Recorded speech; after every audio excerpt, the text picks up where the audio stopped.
code. It contains this set of instructions. त्याच्यामध्ये set of instructions राहतात, but that instructions are in symbolic format. Instruction कोणत्या फॉर्मॅटमध्ये राहतात? Symbolic फॉर्मॅटमध्ये. आणि तो बाईट कोड मध्ये एका फाईलमध्ये स्टोअर केला जातो. त्या फाईलला म्हणतात क्लास फाईल. पहिलं कोणती फाईल म्हणतात? Class file. बघा, प्रोग्राम मी टाईप केलेला आहे, नोटपॅड मध्ये कन्सिडर करा. माझ्या प्रोग्राम मध्ये मेन क्लास आहे, त्याचं नाव आहे ए. प्रोग्राम टाईप केल्यानंतर मी फाईलला नाव दिलं ए डॉट जावा, कारण माझ्या मेन क्लासचं नाव ए आहे, त्यामुळे फाईलला नाव दिलं मी ए डॉट जावा. त्याच्यानंतर प्रोग्राम मी कंपाईल केला जावासी कंपायलरने.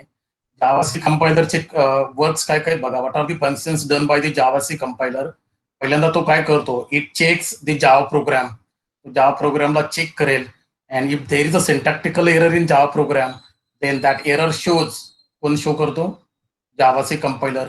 म्हणजे त्याच्यामध्ये सिंटॅक्टिकल एरर असतील तर त्या एरर युजरला, प्रोग्रामरला दाखवणं हे कोण करतं? Javac compiler. जर program is error free, program मध्ये एरर नाहीये, program is error free, then javac compiler converts that Java program into the byte code. Program error free असेल जावासी कंपायलर त्या जावा प्रोग्रामचं कन्व्हर्जन बाईट कोड मध्ये करेल. Byte code is like a machine code, but it is not a machine code. It contains this set of instructions in symbolic format. त्याच्यामध्ये बऱ्याच प्रकारच्या instructions राहतात, but all that instructions are in symbolic format. मग तो byte code कुठं store केला जातो? Then javac compiler काय करतो? तो बाईट कोड स्टोअर करण्यासाठी जावासी कंपायलर क्लास फाईल तयार करतो, and in that class file it stores the byte code. तो बाईट कोड त्या क्लास फाईल मध्ये स्टोअर करतो. मग तुम्ही म्हणाल की डॉट क्लास हे तर एक्सटेन्शन आहे, मग जावा फाईलचं नाव काय असतं? Name of Java file and name of class file is same. जे तुमच्या जावा फाईलचं नाव असतं तेच तुमच्या क्लास फाईलचं नाव असतं, त्याच्यामध्ये एक्सटेन्शन मात्र वेगळं राहतं. क्लास फाईल मध्ये एक्सटेन्शन काय राहतं? Dot class. आणि जावा प्रोग्राम मध्ये एक्सटेन्शन काय राहतं? डॉट जावा. Any problem? बरोबर, काय समजलं का बघा? 5% बघा. Any problem? Any problem? Sir एकदा रिपीट करा ना परत. अरे हे रिपीट करणार मी तुम्हाला. 5% 10% समजलं का? हो हो सर. हो सर, हो सर. फार इंटरेस्टिंग आहे बघा, परत ऐका. एकदम चांगली प्रोसेस आहे. जनरली आपल्याला इकडे तिकडे पाहायला मिळत नाही. जावाचं थोडंसं आहे चांगलं. परत सांगतो. हे तुम्हाला समजलं असेल आता, प्रोग्रामला आपलं ए डॉट जावा नाव का दिलं हे कळलं असेल ना? हो सर, हो. म्हणजे तुम्हाला मी सांगितलं होतं की आपल्याला फाईल एक्सटेन्शन डॉट जावाच असलं पाहिजे, कारण हा आपला जावाचा प्रोग्राम आहे. आणि फाईलचं नाव एच का दिलंय? कारण ए हा आपला जावा प्रोग्राम मध्ये आपण कन्सिडर केलंय की तो आपला मेन क्लास आहे, म्हणून आपण आपल्या फाईलला नाव काय दिलं? ए डॉट जावा. जावाचा रूल आहे, जे तुमच्या मेन क्लासचं नाव आहे ना तेच तुमच्या जावा फाईलचं नाव असलं पाहिजे, म्हणून आपण ए डॉट जावा दिलं. आता प्रोग्राम सेव्ह झाला, सर्व टाईप करून झालंय. आता मात्र आपल्याला त्या प्रोग्रामला कंपाईल करायचंय. Then for the compilation of Java application we have to use its compiler and its name is javac. Javac हे जावा कंपायलरचं नाव आहे, हे तुम्हाला लक्षात ठेवायचं आहे. Then what is the use of Java compiler? It converts Java program into the byte code. तुम्हाला लक्षात ठेवायचं. Javac is a Java compiler. It converts Java program into the byte code. मग तो बाईट कोड मध्ये त्याचं conversion करतो. ठीक आहे. मग परत क्वेश्चन अराईज होतो की बाबा हा बाईट कोड आहे काय? आता जनरली ना बाईट कोड, हे बघा, आपण मशीन कोड जरी बघितला आणि बाईट कोड जरी बघितला तर आपल्याला काय सगळं सारखंच दिसतं. पण theoretically what we have to remember, तुम्हाला त्याच्यामध्ये लक्षात ठेवायचंय. काय लक्षात ठेवायचंय? की बाईट कोड हा मशीन कोड सारखा आहे, but it is not a machine code. तो मशीन कोड नाहीये, कारण मशीन कोड हार्डवेअर रिलेटेड राहतो. बाईट कोड तसा नाहीये.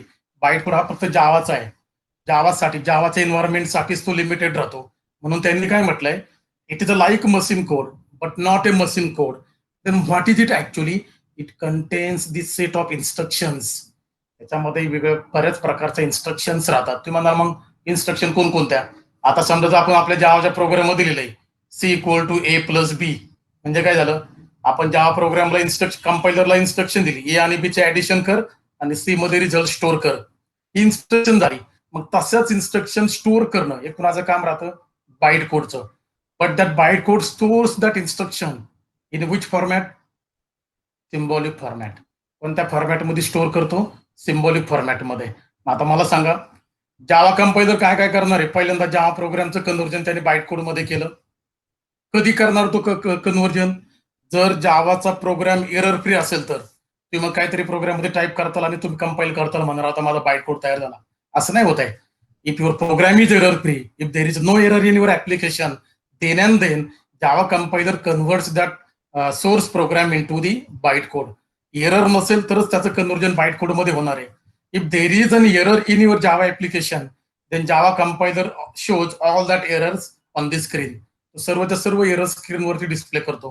त्याला काही याचं घेणं देणं नाही. आणि मग आपल्या युजरचं प्रोग्रामरचं काम काय राहतं? To remove all that errors. आपण त्या सगळ्या एरर रिमूव्ह केल्या तर मग जावा कंपायलर त्या प्रोग्रामचं कन्व्हर्जन बाईट कोडमध्ये करणार आहे. म्हणजे प्रोग्रामचं कन्व्हर्जन बाईट कोडमध्ये झालं. मग बाईट कोडमध्ये कन्व्हर्जन झाल्यानंतर तो बाईट कोड आपल्याला कुठंतरी स्टोअर करावा लागेल. मग त्यासाठी जावा कंपायलर परत एक फाईल तयार करतो. त्या फाईलला कोणती फाईल म्हणतात? Class file. मग त्या क्लास फाईलमध्ये तो बाईट कोड स्टोअर केला जातो. मग त्याच्यामध्ये त्या क्लास फाईलचं नाव काय राहतं? Dot class. That is an extension. But what is the name of that class file? Name of class file and name of Java file हे दोन्ही कसं राहतं? सेम. म्हणजे ए डॉट जावा आणि ए डॉट क्लास. म्हणजे ए हे आपल्या मेन क्लासचं नाव आहे. ए डॉट जावा ही आपली सोर्स फाईल आहे आणि ए डॉट क्लास ही आपली क्लास फाईल आहे की ज्याच्यामध्ये बाईट कोड आहे. त्या फाईलमध्ये बाईट कोड आहे, त्याला ए डॉट क्लास फाईल म्हणायचं. आणि ज्या फाईलमध्ये आपला सोर्स प्रोग्राम आहे, जे आपण टाईप केलंय ते आहे, त्या फाईलला म्हणायचं Java file. Java file means source file आणि क्लास फाईल मीन्स त्याच्यामध्ये बाईट कोड स्टोअर केलाय अशी फाईल म्हणजे class file. Any problem? No sir. Okay. आता अजून इम्पॉर्टंट बघा काय. Program for the compilation of Java application we have use जावाचे compiler. Then what are the functions done by the Java compiler? Java compiler first checks whether there is an error or not in our Java application. Second thing, if there is an error, then Java compiler shows that errors on the screen.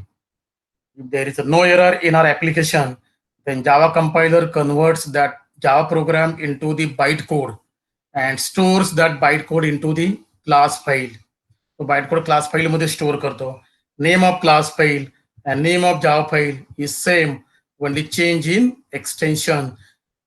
.java that is a source file and .class that is bytecode file that is class file. आता पुढे बघा, नीट ऐका पुढचं. Then after successful compilation of our Java application, we have to execute it.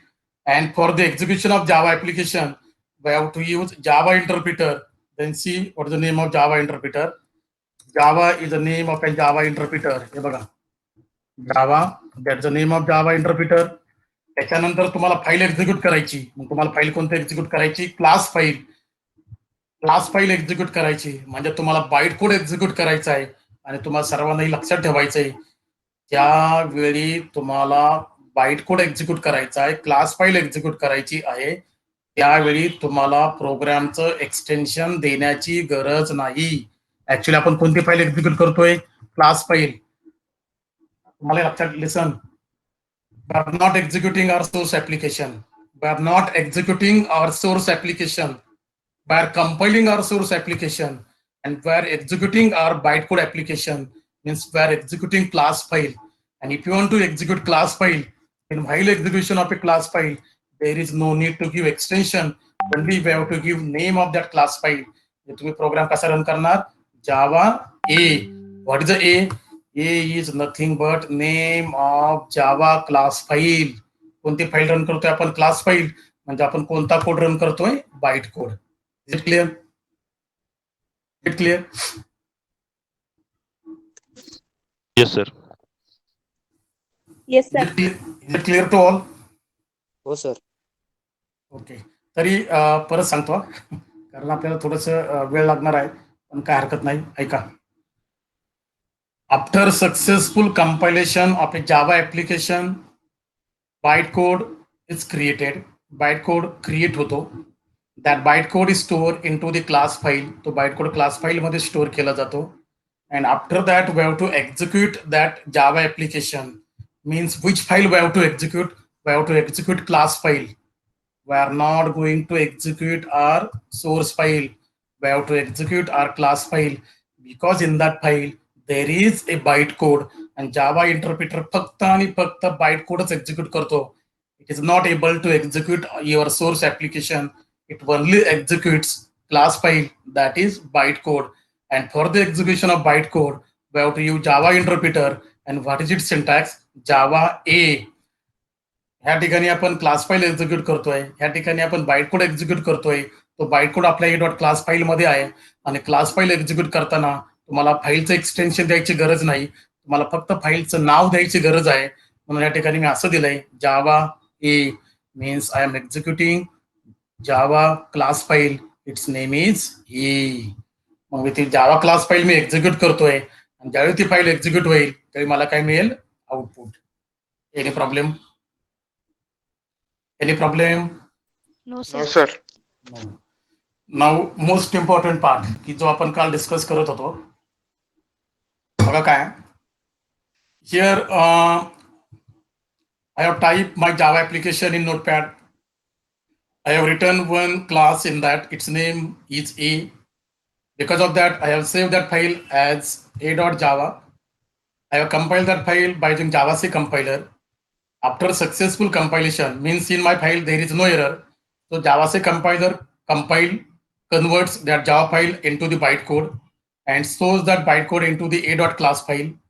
Then I have executed that bytecode, that is that class file, by using Java interpreter, and I got the output. That we had discussed, that is of same operating system. म्हणजे हे सगळे एकाच operating system मध्ये चाललंय. पण आता मी तुम्हाला काल परवा सांगितलं होतं, Java is portable programming language, Java is platform independent programming language. मग ते कसं पॉसिबल आहे? तर ते कसं पॉसिबल आहे बघा, मी तुम्हाला त्यावेळी सांगितलं होतं की जावा ही पोर्टेबल प्रोग्रामिंग लँग्वेज आहे. त्याच्यामध्ये मी एक स्टेटमेंट तुम्हाला सांगितलं होतं, एकदा का जावाचा प्रोग्राम सक्सेसफुली कंपाईल झाला म्हणजे तो एरर फ्री असेल तरच तो सक्सेसफुल कंपाईल होईल.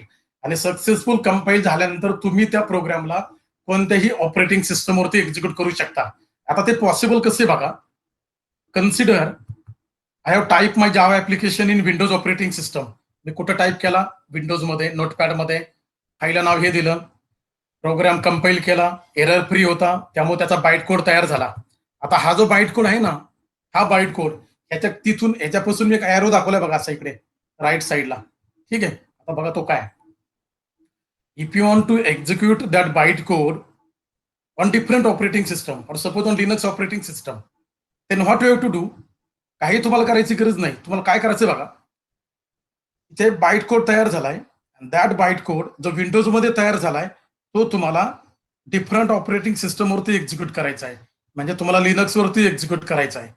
मग जर तुम्हाला लिनक्स वरती एक्झिक्यूट करायचं असेल तर रिक्वायरमेंट काय? लिनक्स ऑपरेटिंग सिस्टम मध्ये जावा इन्स्टॉल केलेला हवंय. काय इन्स्टॉल करायला हवंय? त्या ठिकाणी काय असलं पाहिजे? जावा इन्स्टॉल केलेलं असलं पाहिजे. मग जर त्या ठिकाणी जावा इन्स्टॉल असेल तर ऑटोमॅटिक त्या ठिकाणी जावाचं एन्व्हायरमेंट येतं. आणि आपण त्या दिवशी बघितलं होतं जावाचं एन्व्हायरमेंट कोणतं आहे? JVM, Java virtual machine.